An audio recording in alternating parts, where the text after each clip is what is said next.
우리는 지난 몇 주 동안 예수 그리스도와 성도의 이 연합된 구원이 무엇인지 살펴보았습니다. 하나님을 떠나 살았던, 그리고 자신이 하나님인 채 여기며 살았던 인간이 구원받았다라고 하는 것은 하나님께 돌아오는 거죠. 하나님께 돌아왔는데 성경은 구원받은 자를 예수 그리스도와 연합된 자라라고 이렇게 이야기하고 있습니다.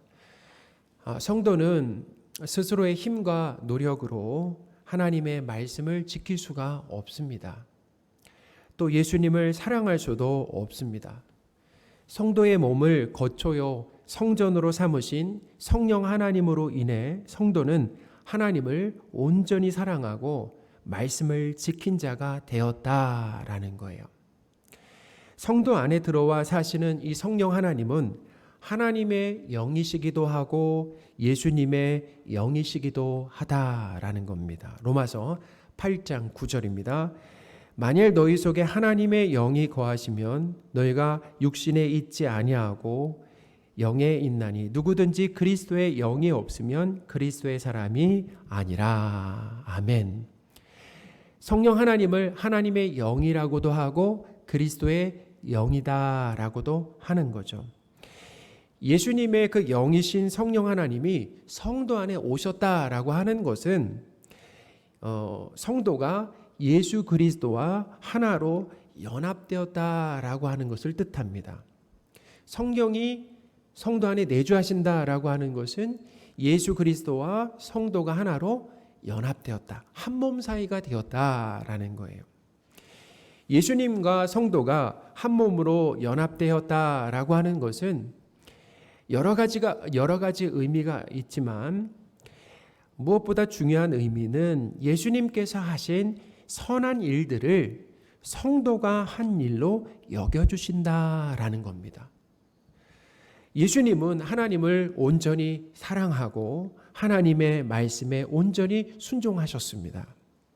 예수님과 연합된 성도는 예수님으로 인해서 하나님을 온전히 사랑하고 순종한 자가 되었다라는 거예요. 하나님은 의로우신 예수님을 통해 우리를 의롭게 여기신다라는 거죠. 하나님이 우리를 보실 때 누구를 통해서 보신다고요? 예수 그리스도를 통해서 성도를 보신다라는 거예요. 그러니까 예수님이 의로우시니까 우리를 의롭게 여기신다, 의를 전가해 주셨다라는 거죠. 여기서 의라고 하는 것은 하나님과의 그 관계 안에서 서로가 요구하는 것에 성실하고 책임을 다하는 것을 의롭다라고 합니다. 그러니까 불의라는 것이 무엇입니까? 언약은 했지만 언약에 불성실한 것을 불의하다라고 한다라는 거예요. 예수님은 의로운 분이시죠. 그 예수님의 의를 성도들에게 전가해 주셨다. 성도들이 하신 걸로 여겨주셨다라는 겁니다. 예수 그리스도를 통해 우리를 하나님을 온전히 사랑하고 순종한 자로 의롭게 봐주시는 하나님께 감사와 찬양을 드리시는 저와 여러분이 되시기를 바랍니다. 이 내용만 하더라도 하나님께 감사와 찬양을 드리기 충분하다라는 거예요. 예수 그리스도를 통해서 우리를 불의한 우리를 의롭다 여겨주셨다라는 거죠. 성도 안에 거하시는 성령 하나님은 이제 성도를 하나님의 자녀다운 거룩한 모습으로 만들어 가시는데 열심을 내고 계십니다. 자기 사랑과 탐욕에 빠져 살았던 인간을 이제는 하나님을 사랑하고 이웃을 사랑하는 모습으로 변화시키시는 거죠. 우리 안에 들어오셔서 그 일을 하신다라는 겁니다. 성도인 우리에게서 하나님을 사랑하고 이웃을 사랑하는 모습이 문득문득 나올 때마다 우리가 예수 그리스도와 연합된 존재임을 우리는 알게 된다라는 거예요. 우리가 사랑하는 것이 아닙니다. 우리 안에 성령 하나님의 능력으로 하나님과 이웃을 사랑하게 된다라는 거예요. 그것을 어떻게 알 수 있습니까? 어떻게 알 수 있습니까?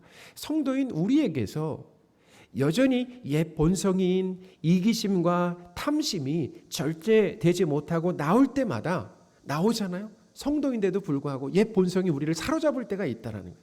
뭐예요? 이기심과 탐심이 우리를 사로잡아서 이 하나님과 이웃을 사랑하지 못하게 될 때, 그럴 때마다 성령 하나님께서 은혜로 도와주시지 않으면 우리는 여전히 사랑할 수 없고, 또 뭐예요? 죄악만 쏟아놓게 됨을 자주 경험하게 된다라는 겁니다. 그러므로 십자가의 죄사함으로 하나님의 자녀가 되고 예수님과 연합된 자가 되지 않았다면 어쩔 뻔했는가를 뼈저리게 느끼게 하시며, 신앙생활을 통해 뼈저리게 느끼게 하시면서 그것을 깨달을 때마다, 알게 될 때 감사가 터져나오게 하신다라는 거죠. 신앙생활을 통해 우리의 추악함과 무력함을 드러내시고 하나님의 은혜가 매 순간 필요함을 깨닫게 하시는 하나님을 찬양합니다. 오늘은 성령 하나님께서 성도 안에서 하시는 일들을 추가적으로 말씀드리면서 은혜 받는 시간을 갖도록 하겠습니다. 첫째, 성령 하나님은 성도 안에서 예수님의 모든 말씀을 생각나게 하시고 또 그 말씀의 의미를 가르쳐 주신다라는 겁니다. 26절을 보겠습니다. 보혜사 곧 아버지께서 내 이름으로 보내실 성령, 그가 너희에게 모든 것을 가르치고 내가 너에게 말한 모든 것을 생각나게 하리라. 아멘. 성령 하나님께서 성도 안에서 하시는 일은 예수님의 말씀을 생각나게 하신다라는 거예요. 우리 안에서 하나님의 말씀을 생각나게 하신다라는 거예요. 말씀을 생각나게 하시는 것뿐만 아니라 그 말씀의 뜻을 가르쳐 주신다라는 겁니다. 그 말씀의 뜻을 바르게 가르쳐 주시는 거죠. 하나님의 말씀을 이해하고 깨닫는 것은 성령 하나님의 은혜와 도우심으로만 가능하다라는 거예요. 인간이 아무리 머리가 똑똑하고 언어 이해력이 뛰어나고 또 공부를 많이 했어도 성경 말씀의 바른 의미를 스스로 깨우칠 수가 없다라는 겁니다. 성령 하나님이 들을 길을 주셔야 말씀을 듣고 깨달을 수가 있다라는 겁니다. 요한계시록에 보면 하나님께서 사도 요한을 통해 소아시아의 7교회에 보내시는 이 편지 내용이 나옵니다. 7교회에 주시는 내용은 각각 다르지만 교회마다 이 후렴구처럼 동일하게 주시는 말씀이 있어요. 동일하게 똑같이 주시는 말씀이 있는데 무엇입니까? 귀 있는 자는 성령이 교회들에게 하시는 말씀을 들을지어다입니다. 7교회에 동일하게 주신다는. 첫 번째 나오는 이 에베소 교회에 하나님의 칭찬과 책망을 하십니다. 그리고 끝에 귀 있는 자는 성령이 교회들에게 하시는 말씀을 들을지어다 라고 덧붙였습니다. 요한계시록 2장 7절을 보겠습니다. 귀 있는 자는 성령이 교회들에게 하시는 말씀을 들을지어다. 아멘. 두 번째로 나오는 이 서머나 교회는 칭찬만 하셨어요. 칭찬만 하셨고 마지막에 귀 있는 자는 성령이 교회들에게 하시는 말씀을 들으라고 또 말씀하셨습니다. 요한계시록 2장 11절입니다. 귀 있는 자는 성령이 교회들에게 하시는 말씀을 들을지어다. 아멘. 이렇게 하나님은 7교회 책망이나 칭찬의 말씀을 하시고 난 후에 후렴구처럼 귀 있는 자는 성령이 교회들에게 하시는 말씀을 들으라고 하셨어요. 여기서 말하는 귀 있는 자는 몸에 귀가 있고 없고를 말하는 것이 아닙니다. 귀가 있어서 말씀을 들어도 성령 하나님께서 들을 길을 주시지 않으면 하나님의 뜻을 알지 못한다라는 것입니다. 자신의 죄를 깨닫지도 못하죠. 우리가 말씀을 들을 때 하나님의 뜻을 알게 됩니다. 말씀을 들을 때 내가 죄인인 것을 깨닫게 된다라는 것입니다. 말씀을 들을 때 그 말씀을 통해서 하나님에 대한 지식과 믿음이 자라게 된다라는 것인데, 말씀을 들어도 하나님이 들을 길을 주시지 않으면 하나님의 뜻을 알지도 못하고 자신의 죄인인 것도 깨닫지 못하고 하나님에 대한 지식에서 자랄 수도 없다라는 거예요. 마태복음에 보면 4가지 땅에 떨어진 씨 비유가 나옵니다. 예수님의 말씀으로 상징되는 씨가 떨어지죠. 네 가지 땅에 떨어집니다. 길가, 돌밭, 가시밭, 좋은 땅에 떨어졌습니다. 말씀이 좋은 땅에서만 100배와 60배, 30배의 결실을 맺었습니다. 예수님께서 말씀하시는 좋은 땅은 어떤 땅입니까? 말씀에 보면 이 좋은 땅이라고 하는 것은 말씀을 듣고 깨닫는 자다라고 얘기하고 있어요. 자, 말씀을 듣고 어떤 자라고요? 말씀을 듣고 깨닫는 자다라고 말씀하셨습니다. 마태복음 13장 23절입니다. 좋은 땅에 뿌려졌다라고 하는 것은 말씀을 듣고 깨닫는 자니 결실하여 어떤 것은 100배, 어떤 것은 60배, 어떤 것은 30배가 되느니라 하시더라. 아멘. 말씀을 듣고 깨닫는 사람이 좋은 땅이다라는 거예요. 인간이 좋은 땅이 되는 것은 스스로의 힘과 노력으로 되는 것이 아닙니다. 성령 하나님께서 은혜를 주셔야 돼요. 은혜를 주셔야 말씀을 듣고 깨닫고, 깨달은 우리가 뭘로 반응할 수 있는 것입니까? 순종으로 반응할 수가 있다라는 것입니다. 그러니 성령 하나님께서 성도 안에서 어떤 일을 하십니까? 말씀을 듣게 하신다라는, 말씀을 바르게 깨닫게 하신다라는, 말씀이 생각나게 하신다라는, 말씀에 순종으로 반응할 수 있도록 역사하시는 분이 성령 하나님이시다라고 하는 것을 믿으시기 바랍니다. 우리 안에서 그런 귀한 일을 하고 계신다라는 거예요. 하나님께서 사랑하시는 성도 여러분, 성령 하나님께서 성도 안에서 말씀을 듣고 깨닫게 하심을 믿으시기 바랍니다. 성령 하나님이 하시는 일이다라는 거예요. 말씀을 들을 때, 말씀을 읽을 때 꿀처럼 달게 느껴지도록 하는 것은 성령 하나님의 역사하십니다. 일하십니다라는 거예요. 설교를 들을 때 내가 죄인인 것을 깨닫고 하나님의 뜻을 알게 되는 것도 성령의 도우심이다라는 거죠. 그 말씀에 순종으로 반응하는 것도 성령 하나님이 하시는 일이다라는 거죠. 사랑하는 여러분, 성도 안에서 진리의 말씀을 듣게 하시고 깨닫게 하시고 순종하게 하시는 하나님께 감사와 찬양을 드리시기 바랍니다. 우리가 한 주간에도 하나님께 감사한다라고 한다면, 하나님을 찬양한다라고 한다면 이 내용으로 하나님께 감사와 찬양을 드리는 거예요. 말씀을 듣게 하시는 하나님, 말씀을 깨닫게 하시는 하나님, 말씀의 순종으로 반응하게 하시는 성령 하나님께 감사와 찬양을 드립니다 라고 하는 것이 우리의 고백이 되었으면 좋겠습니다. 성령 하나님께서 성도 안에서 하시는 두 번째 일은 진정한 평안을 주신다라는 거예요. 요한복음 14장 27절입니다. 평안을 너희에게 끼치노니 곧 나의 평안을 너희에게 주노라. 내가 너희에게 주는 것은 세상이 주는 것과 같이 아니하니라. 너희는 마음에 근심하지도 말고 두려워하지도 말라. 아멘. 예수님이 주시는 이 평안은 인간이 세상의 힘을 소유함으로 얻는, 만들어내는 평안과는 다르다라는, 비교할 수가 없다라는 것입니다. 그것은 평안이 아니라 편안함이다라는, 편안함이.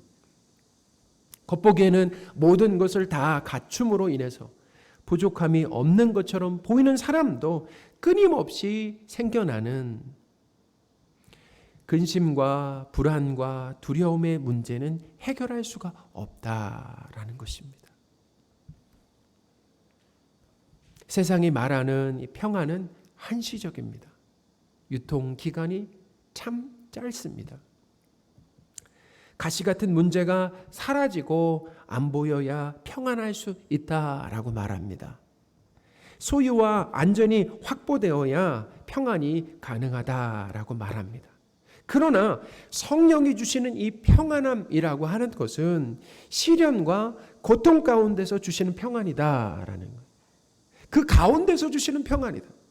시련과 고통이 없어짐으로 인해서 평안이 오는 것이 아니라 시련과 평안이 있는데도 어떤 상황에 들어간다라는 거예요?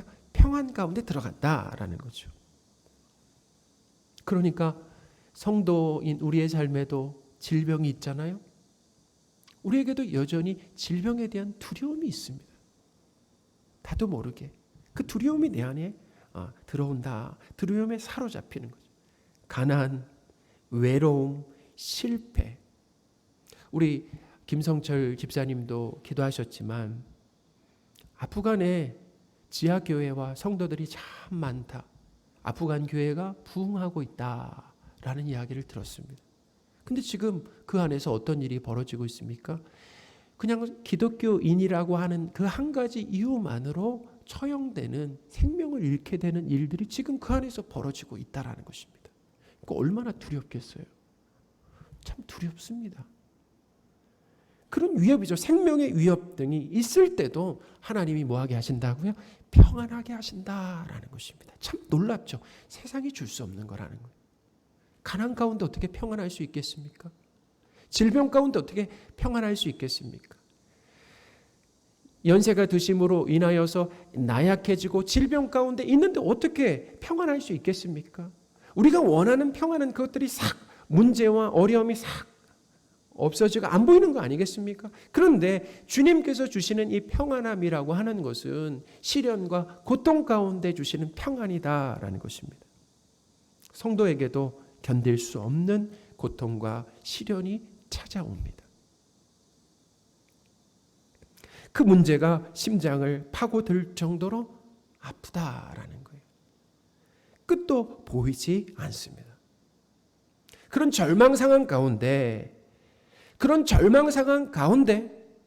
말씀의 빛이 비치면, 자, 뭐가 비치면요? 하나님의 말씀의 빛이 비추면 내가 당하는 고난이 해석된다라는 것입니다. 해석되고 하나님의 크심과 선하심을 믿음으로 인하여서 곧 평안을 되찾게 된다라는 것이죠. 사도 바울과 실라가 하나님의 뜻을 따라 마게도니아 첫 성인 빌립보에 갔습니다. 그들의 뜻을 따라 간 것이 아니라 하나님의 뜻을 따라 갔어요. 어떤 일이 있었습니까? 귀신 들린 여인에게서 귀신을 쫓아준 선한 일을 행했습니다. 그 일로 인하여서 고발을 당합니다. 옷이 찢기고 참 수치스러운 일이죠. 매를 많이 맞았다라고 합니다. 그러면 멍이 들고 찢어지고 피가 나지 않겠습니까? 거기에 깊은 감옥에 갇혔습니다. 이해할 수 없는 일을 당하게 되었다라는, 이해할 수 없는 상황에서 두렵죠. 두렵고 그리고 하나님께 불평할 만한 상황이 펼쳐져서 그때 한밤중에 바울과 실라는 뭘 했습니까? 하나님께 기도를 했다라고 기록하고 있습니다. 어떤 기도를 했겠습니까? 어떤 기도를 하나님 앞에 드렸겠습니까? 그런 상황 가운데 기도의 내용을 다 알 수는 없지만 이해할 수 없는 이 상황을 어떻게 해석하고 또 어떻게 받아들여야 하는가 하나님께 물었을 거라는 생각이 듭니다. 기도를 통해 바울과 실라는 하나님의 선하신 계획과 뜻을 알게 되었어요. 그러니까 기도한 후에 뭘 하게 되었습니까? 그때 그들은 감옥에서 하나님을 찬양했다라는 것입니다. 할렐루야. 감옥을 나와서 찬양한 것이 아니에요. 감옥 안에서 상처로 인한 고통이 여전한 가운데 하나님을 찬송했다라는 것입니다. 상황이 전혀 바뀌지 않았는데 하나님의 계획과 뜻을 알게 되니 자신들이 처한 상황이 해석되니까 하나님을 찬양하게 되었다라는 것입니다. 사도행전 16장 25절입니다. 한밤중에 바울과 실라가 기도하고 하나님을 찬송하며 죄수들이 듣더라. 아멘. 순서가 중요합니다. 찬송을 먼저 한 것이 아니라 뭘 먼저 했습니까? 기도했다라는 거예요. 이해할 수 없는 상황 가운데 하나님 앞에 기도했더니 하나님의 선하신 계획과 뜻을 알려주심으로 인해서 이해할 수 없는 상황 가운데, 문제가 해결되지 않는 상황 가운데 하나님을 찬양하게 되었다라는 것이죠. 사랑하는 여러분, 내 삶의 시련과 고통이 바르게 해석되는 것이 참 중요합니다. 내가 그 상황을 해석하거나 다른 사람이 해석해 주는 것 소용이 없어요. 잘못된 해석입니다. 누가 해석을 해 주셔야 돼요? 말씀을 통해 하나님이 내 인생과 삶을 해석해 주셔야 된다라는. 그래서 성도가 말씀을 읽고 들어야 된다라는, 기도해야 된다라는 것입니다. 하나님의 말씀으로 내 삶과 고통이 해석되고 하나님의 전지전능하심과 선하심에 대한 이 믿음이 우리 안에 생기게 되면 혹독한 이 고통 중에서도 평안을 되찾을 수가 있다라는 겁니다. 하나님께서 선한 계획을 이루시기 위해 시련과 고통을 우리에게 잠깐 동안 허락하셨다라는 거예요. 자, 언제 동안요? 영원히가 아니라 잠깐 동안, 이 땅에 살 동안 잠깐 허락하셨다라는 것입니다. 우리에게 가난을 허락하셨고 질병을 허락하셨고 외로움을 허락하셨고, 근데 이것은 잠깐 동안 하나님의 선하신 계획을 위해서 우리에게 허락하셨다라는 것입니다.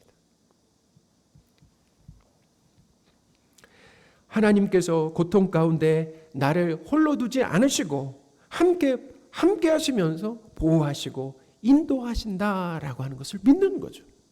자, 뭘 통해서? 바로 말씀을 통해서 믿는 것입니다. 다윗은 사망의 음침한 골짜기 가운데서도 하나님께서 함께 하시며 주님의 그 지팡이로 인도하시고 또 막대기로 보호하신다라고 하는 것을 고백했습니다. 시편 23편 4절입니다. 내가 사망의 음침한 골짜기로 다닐지라도 해를 두려워하지 않을 것은 주께서 나와 함께 하심이라. 주의 지팡이와 막대기가 나를 안위하시나이다. 아멘. 다윗의 하나님이 우리가 믿고 있는 하나님이십니다. 우리는 인생의 시련과 고통이 언제 끝날지 모릅니다. 어떤 결과를 얻게 될지도 알지 못한다라는. 그러나 우리가 믿어야 될 것이 있어요. 하나님께서 선한 결과를 만들어 낼 것을 믿으면 됩니다. 확신하는 거죠. 그걸 믿고 확신하는 거예요. 내 삶에 어떤 길이 펼쳐질지, 어떤 시련과 고난이 펼쳐질지, 어떤 결과를 안게 될지 잘 모르지만 선하신 하나님께서 가장 좋은 결과를 허락하실 것이다 라고 하는 그 믿음만 있으면 된다라는 거예요. 욥은 하나님께서 자신의 길을 아시고 결국 선한 결과를 주심을 믿었습니다. 욥기 23장 10절입니다. 그러나 내가 가는 길을 그가 아시나니. 나는 모르는데 하나님은 아시나니. 그가 나를 단련하신 후에는, 나를 단련하시기 위해서 그 고난을 허락하셨다라는 것입니다. 내가 숨공같이 되어 나오리라. 아멘. 성도로 이 땅에 사는 동안 하나님의 선하심과 사랑하심이 반드시 나를 따른다라고 하는 것을 믿으시기 바랍니다. 하나님이 나를 인도하시는 동안 내 뒤에는 하나님의 선하심과 사랑이 나를 반드시 따라온다라는 거예요. 그리고 결국에는 하나님의 집에 영원히 살게 될 것을 믿는다라고 한다면 현재 당하는 잠깐의 고난 가운데서도 우리는 평안할 수가 있다라는 것입니다. 시편 23편 6절입니다. 내 평생의 선하심과 인자하심이 반드시 나를 따르리니 내가 여호와의 집에 영원히 살리로다. 아멘. 하나님께서 사랑하시는 성도 여러분, 성령 하나님을 통해 하나님의 말씀이 깨달아지고 내 삶이 해석되면, 하나님의 크심과 선하심이 믿어지면 문제와 고통 가운데 평안할 수가 있다라는 것이고, 그것이 예수님이 성도들에게 주시는 평안이다. 세상이 줄 수 없는 평안이다라는 것입니다. 세상이 주는 평안은 모든 것을 소유하고 문제가 없는 얄팍하고 한시적인 편안함이다라는 거예요. 예수님이 주시는 이 평안은 하나님을 내 아버지로 둔 평안이다라는 거죠. 성령 하나님은 하나님의 말씀을 통해 하나님 아버지의 그 전지전능함과 함께하심과 선하심과 약속의 신실함과 또 사랑하심과 변함 없으심을 계속 일깨워 주신다라는. 우리의 문제가 무엇입니까? 바로 이 하나님을 잊고 산다라는. 하나님이 누구신가? 우리 아버지 되시는 하나님이 누구신가라고 하는 것을 자주 까먹는다라는 거, 잊어버린다라는 것. 그런데 성령 하나님께서 어떤 일을 하시는 겁니까? 그렇게 하나님이 누구신가라고 하는 것을 잊는 우리에게 고난과 시련을 허락하신 이유를 깨닫지 못하는, 그래서 불평하는 우리에게 말씀을 다시 생각나게 하시고 말씀을 깨닫게 하심으로 인하여서 다시금 평안을 찾게 하시는 그 일을 하시는 분이 우리 안에 계신 성령 하나님이시다라는 것입니다. 말씀을 생각나게 하시고 가르쳐 주심으로 내 인생과 시련과 고통을 바르게 해석해 주시고 하나님이 어떤 분이신지 일깨워 주심으로 진정한 평안을 주시는 성령 하나님께 감사와 찬양을 드리시는 저와 여러분이 되시기 바랍니다. 아멘.